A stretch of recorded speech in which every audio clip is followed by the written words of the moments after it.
John Rayburn, and I am really grateful to you for being here today. This is a day of action. So we've been welcomed to City Hall. We've been welcomed to the land. And now let's get welcome to the day. And then Susan's going to help us get welcome to each other. Okay, so we're using the time to really get welcome. And I handed the microphone to Phil Lane because Phil Lane is a dear brother and teacher and friend of mine and partner. And when we talked about how this was happening, this is, of course, the work of Four Worlds, the theological co-host. So what I'm going to do is I'm going to go up here and go on my screen and tell you a little bit about the story, put some context around what a day of action looked like, what we're doing today. And Phil, you have the mic. I want you to intersect with Ed at any point before we go through Ed. So, like Nick said, there is a little story here. So, for many years, even before 2008, a number of people sitting in the circle, like John Lane, John Hale, and myself, we were working together. But then in 2008, the Seeds of Compassion happened in Seattle. And that was a huge opportunity and event. And that's when I met Phil. And that's when he and I started to collaborate together. And he shared with me, at that time it was probably 30 years or 35 years of consultation that led to these guiding principles. And the whole idea of a principle-centered approach to development. And we wrote this paper that put those principles at the core, because I had had a background in building social networks. And we said, well, what would a deep social network be? And those principles have guided the work of all the work we've been doing in Seattle. When we started the Compassionate Action Network, we put those principles at the core. And the summary statement that I'll never forget, and that kind of is with me, is beautifully spoken. It says, starting from within, working in a circle, in a sacred manner, we heal and develop ourselves, our relationships, and the world. And Phil, I don't know if you want to say a little bit more about that, but that's such a core part of everything that we've been doing for the last 5 years together. And I know for you for... We'll go ahead and finish it. Okay. So that's a key piece. Then what happened was, we said, okay, now that we've had this event, what we did was we put forward this idea, like Nick said, that the same year that the Seeds of Compassion happened, Karen Armstrong won the TED Prize. And when you win the TED Prize, you get one wish to change the world. And her wish was to implement globally the Golden Rule. And we said, okay, that's a great idea, but we noticed that only individuals could sign the Charter for Compassion. Why not have cities sign the charter? So we put forward to the mayor and the city council a proposal in which if we got enough people to pledge time and talent and treasure to help others meet their basic human needs, would Seattle become the first city to affirm the charter? And that happened.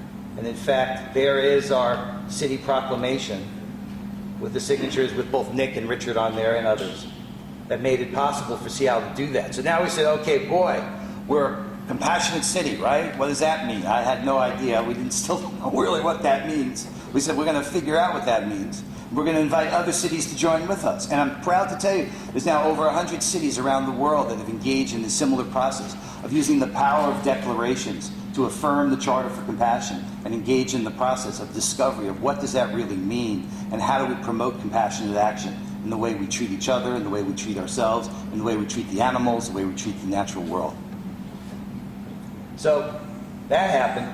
And then we stumbled on this idea of collective impact. Because one of the things that was clear is that government couldn't do this alone, that building solidarity from the grassroots couldn't do it alone, and that it was going to take something more than just any one of us. There was no institution strong enough to really make this kind of change. So this notion of collective impact says that you need a shared agenda, some shared measurement system, some way to have mutually reinforcing activities and continuous communications, and some infrastructure to do that. So as part of this 10-year campaign for Compassionate Cities, we adopted this idea of collective impact. And like I mentioned before, a whole bunch of other cities signed on. And then we noticed the work of the folks in Louisville. Remarkable. Louisville is a really interesting place. I had never been before till last year. It's the southernmost northern city and the northernmost southern city. And I was in graveyards where you have brothers who fought in both sides of the Civil War.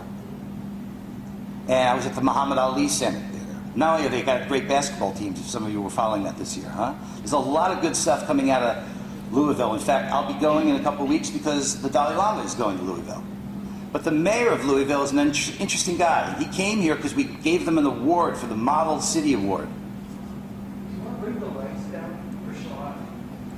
A little bit, thank you. Thank you. Compassion in action. All right.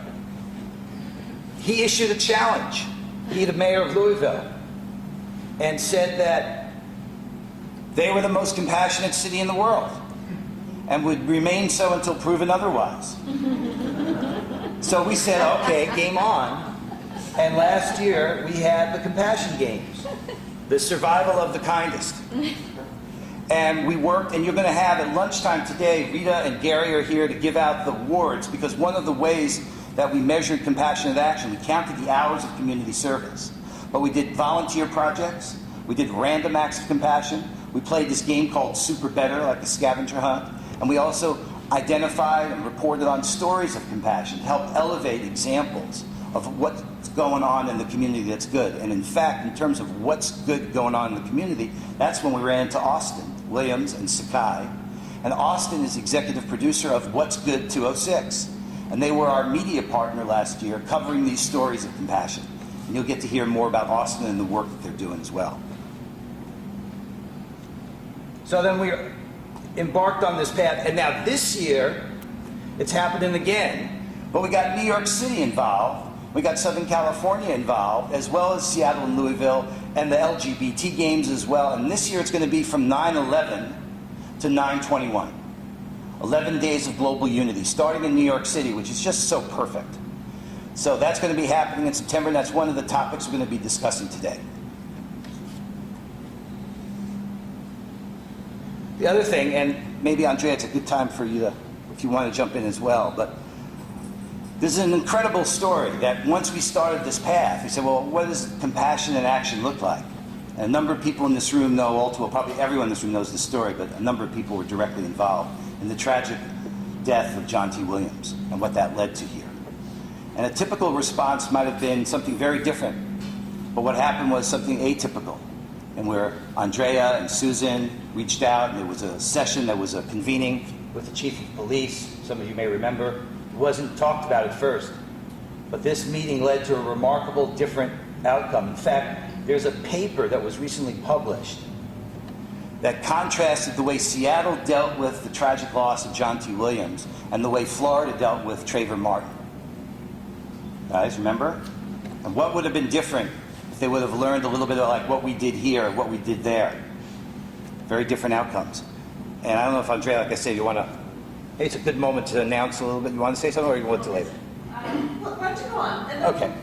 Because one of the topics for today, so when I'm introducing kind of the themes, there's going to be work on compassion games, like Brandon Bozzi's here, a game designer. We'll be talking about that.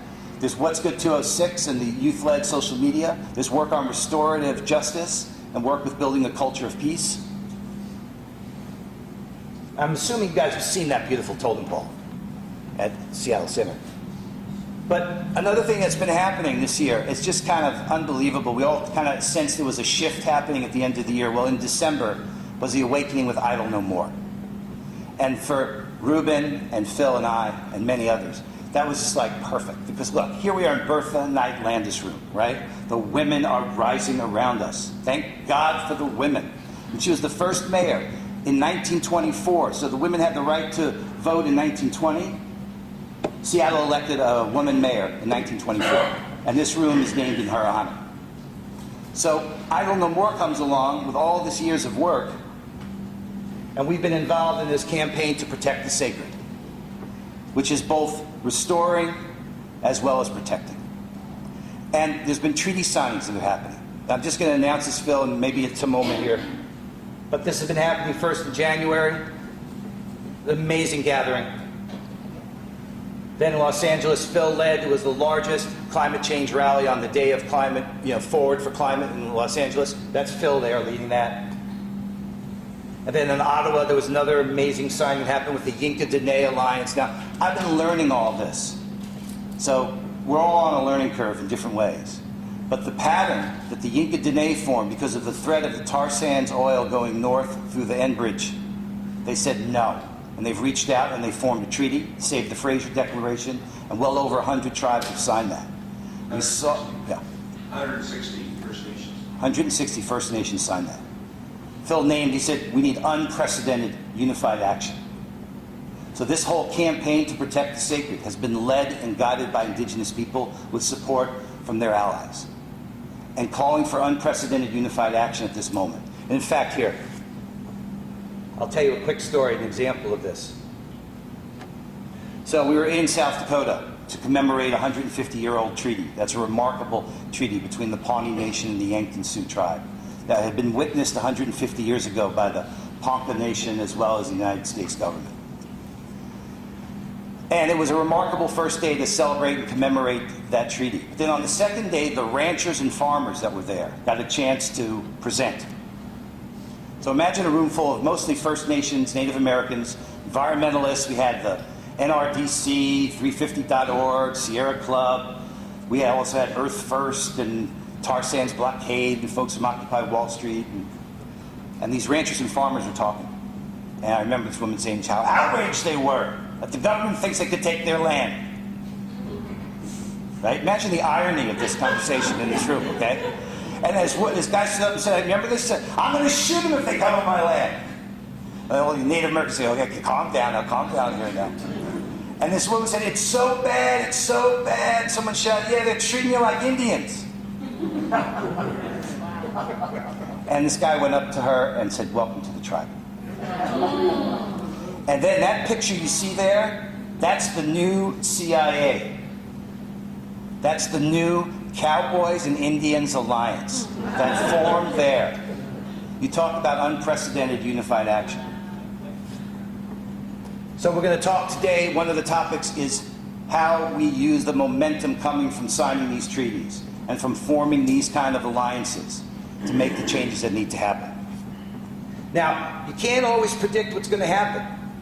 And just this last Friday, there was another treaty signing that included now the Lummi tribe and the Tulalip tribe. So the Lummi signed and the Tulalips were witness. This is a perfect example of how we can start to move across our borders to create unprecedented unified action. And what this article says is that this blocks all the exits for the tar sands. So now with the signing that happened in South Dakota, the work with the Yinka Dene, and the signing then last week, that makes it impossible, in effect. All the exits are being blocked. I know. That's the First Nations there. But every now and then things come along you just can't plan for. So we got a call from the Lummi tribe. Ruben takes this call and says, hey, there's this guy we want you to meet. He's got this idea. He says, okay, so it's happened to come up next week. Ruben and Phil and I and our attorneys are sitting in a hotel room, and in walks Doug Tolchin. And Doug says, hey, I got this idea I'd like to offer to the Coast Salish Nations and the people of British Columbia and Washington. He says, I spend a third of my time off down in Santa Barbara, and I noticed that about 30 to 40% of the coast of California is a marine sanctuary. Why don't we not just know what we're against, let's make it clear what we're for. Who's looking out for the animals and the wildlife? Why don't we come with a positive message to create the first North American international bioregional marine sanctuary, the Salish Sea Marine Sanctuary and Coastal Trail. So you see all this beautiful material here.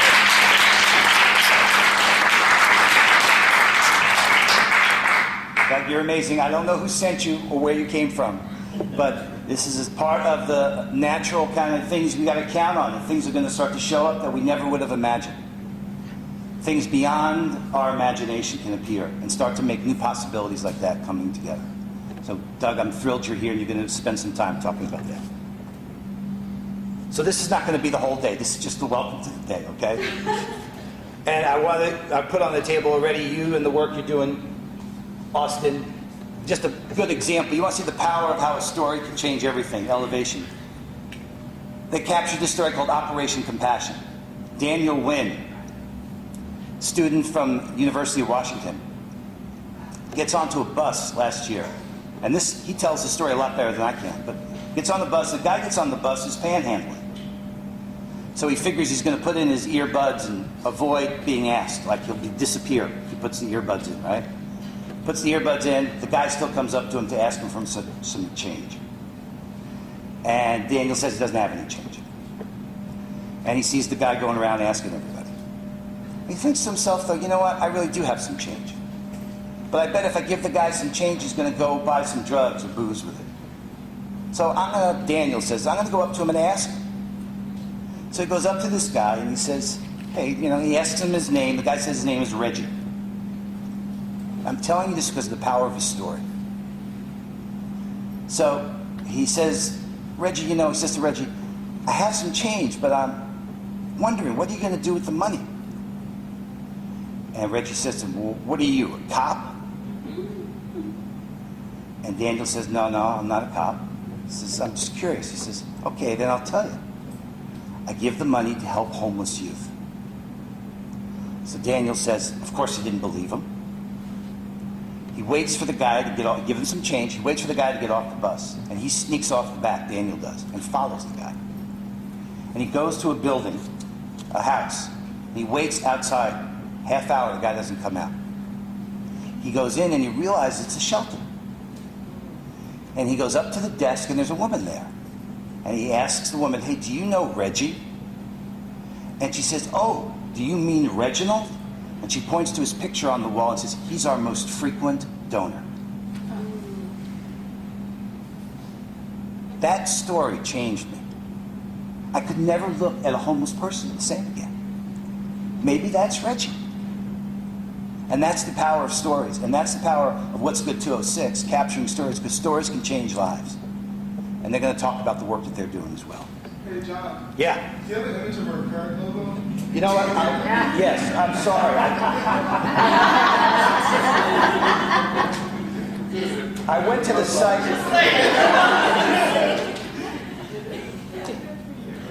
All right. Sorry, Austin. There you go. Stories can change lives. A changed life can change the world. That is better. Good job. All right. Power to the story. All right. So, why don't we put the lights back up?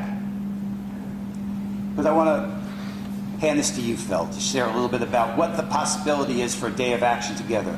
I want to again identify those things we've got, from the Sailor Sea Marine Sanctuary to protect the sacred and restore the sacred, to What's Good 206, to the compassion.